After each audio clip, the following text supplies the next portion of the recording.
Bismillahirrahmanirrahim. Assalamualaikum dan salam sejahtera. Terima kasih panel juri Teguh Saksama dan seluruh warga yang menonton video pidato ini. Salam Malaysia Madani. Berdirinya saya di atas persada indah ini tidak lain dan tidak bukan kerana ingin menyampaikan sebuah pidato yang bertajuk Sukan Memartabatkan Negara. Sebelum lancang menuju ke muara, sebelum kita membelah bicara, sebelum isi menyusur hujah, izinkan saya mendefinisikan frasa yang membina tajuk pidato agar para pendengar terbuka minda, agar para hakim tidak terpinga-pinga. Dan saya petah berkata-kata. Seperti kata orang dahulu kala, yang buta tidak teraba-raba, yang pekak tidak tertanya-tanya, yang kecil tidak terambin-ambin, yang pendek tidak tertinjau-tinjau. Secara umumnya, sukan terdiri daripada aktiviti fizikal yang dilakukan untuk pelbagai tujuan seperti pertandingan, keseronokan, pembangunan, kemahiran, kecemerlangan dan sebagainya. Perbezaan inilah yang membezakan sifat sesuatu sukan itu. Misalnya, berenang secara persaingan di hadapan ribuan penonton akan dikira sebagai sukan. Tetapi, berenang bersendirian di kolam atau laut dilihat sebagai aktiviti rekreasi. Para hakim yang bijaksana lagi arif, wacana saya yang pertama, sukan dapat melahirkan insan yang cergas dan cerdas.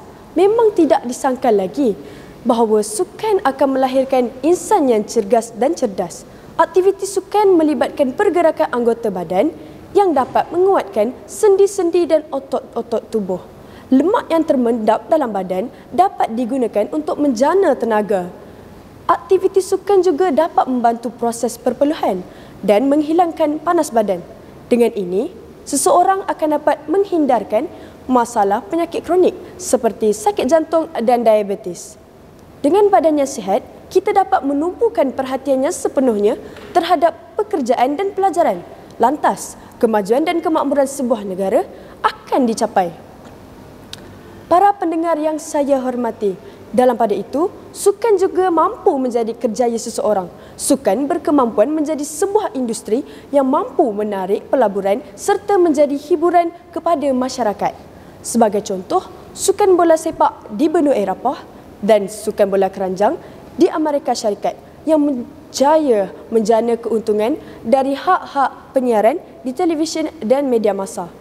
Maka, dengan latihan yang jitu dan bimbingan yang tepat, kita mampu melahirkan atlet-atlet yang bersaing di peringkat dunia seperti Datuk Lee Chong Wei dan Datuk Azizul Hasni Awang. Atlet yang bersaing di peringkat dunia mampu mendapat habuan yang banyak sekiranya konsisten bertanding dan menjuarai kejohanan yang disertai. Namun begitu, ramai yang mempersoalkan kerjaya atlet ini hanya bertahan kurang 10 tahun.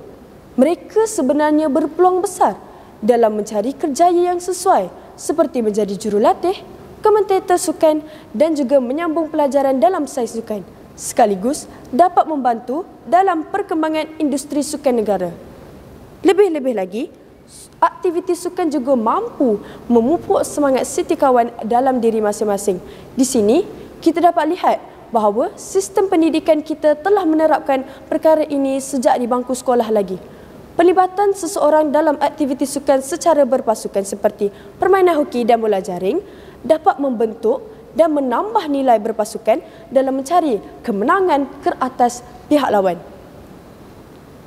Sukan secara berpasukan memerlukan strategi dan disiplin yang baik supaya apa yang ingin dicapai dapat dipraktik dengan baik.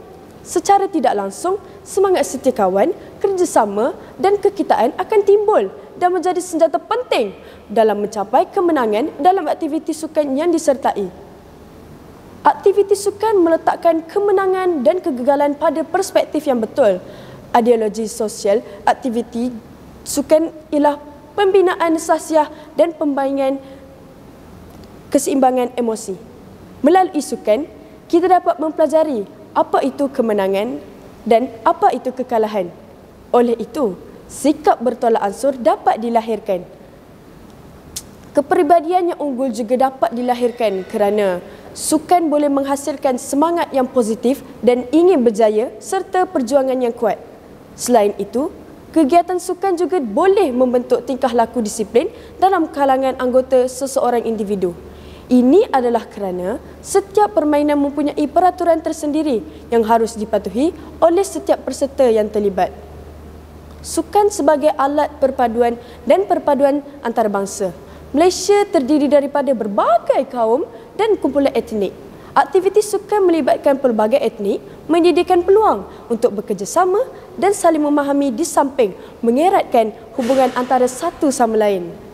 Selain itu, kegiatan sukan juga boleh menyumbang ke arah perpaduan serta dapat mengikis segala gejala sosial yang kurang diingini dalam pembangunan negara seperti diskriminasi, pengasingan dan sebagainya. Pada peringkat antarabangsa pula, pelancaran aktiviti sukan secara global bukan sahaja boleh mewujudkan hubungan diplomatik antara sesebuah negara dengan negara lain. Malah, keamanan negara juga dapat dicapai jika setiap negara menitik beratkan fungsi sukan dalam membentuk penghubungan global yang baik. Para hakim sekalian, kegiatan sukan juga dapat mengurangkan kos perubatan rakyat. Bersukan dapat menjadikan tubuh badan seseorang individu sihat dan cergas. Sehubungan dengan itu, kerajaan dapat mengurangkan kewangan untuk membeli bahan-bahan perubatan dan teknologi canggih bagi mengubati penyakit rakyat. Manakala, kerajaan dapat mengalihkan modal-modal yang berlebihan ke sektor-sektor yang lebih penting, terutamanya sektor industri dan pembangunan. Jika dilihat dari perspektif individu sendiri, seseorang itu juga dapat menjimatkan perbelanjaan terhadap bahan perubatan kerana tubuh badannya sihat disebabkan bersukan secara kerap. Manakala, individu berkenaan juga boleh menggunakan pendapatan yang berlebihan untuk membeli keperluan asas seperti makanan, minuman, pakaian dan lain-lain bagi menjamin kesejahteraan kehidupannya.